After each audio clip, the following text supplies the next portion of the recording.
আপনার বিএফএস গ্লোবালে যে খবরটা আসার কথা ছিল এখন বাজে সন্ধ্যা 7:09। এই 7:09-এর সময় এখন একটা আপডেট আসছে। আমরা শুনবো যে আসলে আপডেটটা কি আসছে, একটু দেখার চেষ্টা করবো। সকলে একটু দেখুন, সকলে মনোযোগ দিয়ে দেখুন।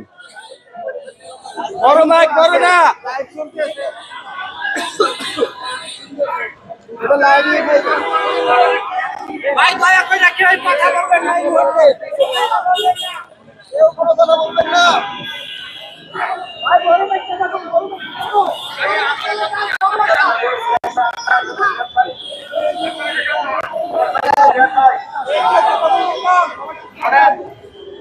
আপনাদের উদ্দেশ্যে একটা কথা বলি।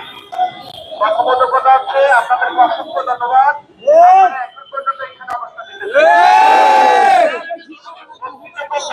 আপনারাই প্রকৃত ভুক্তভোগী। যে কোনো বাসায় বসে আছে এগুলো সত্যি না, বাসায় বসে আছে আপনারাই প্রকৃত ভুক্তভোগী। প্রকৃত ভুক্তভোগী না হলে আপনি কোনো অপেক্ষা করতে পারবেন না। এখন শোনেন, আপনাদের পক্ষ থেকে আমরা আপনার সাথে গিয়েছিলাম, আপনার থেকে আমরা কি বার্তা নিয়ে আসছি সেটা আপনাদের জানার দরকার আছে না? যতক্ষণ কথা বলবো ততক্ষণ একটু মনোযোগ সহকারে শুনবেন। শোনার পর অবশ্যই আপনাদের কথা বলার রাইট আছে, কথা বলবেন, আগে শুনবেন। মাঝখানে চলে আসেন, মাঝখানে চলে আসেন। না, উপরে যান। যারা সামনে আসেন একটু না নিচে নেবে না।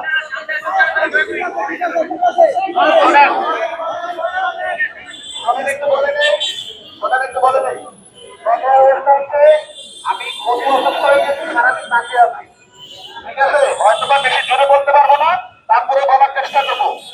বলা হচ্ছে আমরা আপনার সাথে গিয়েছিলাম, আমাদের 6 জন প্রতিনিধি আপনাদের পক্ষ থেকে।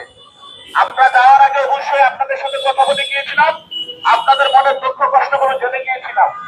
আর মেন কথা হচ্ছে আপনাদের যে দুঃখ কষ্ট আমাদের সেম দুঃখ কষ্ট, আপনাদের যে অভিযোগ আমাদেরও সেম অভিযোগ।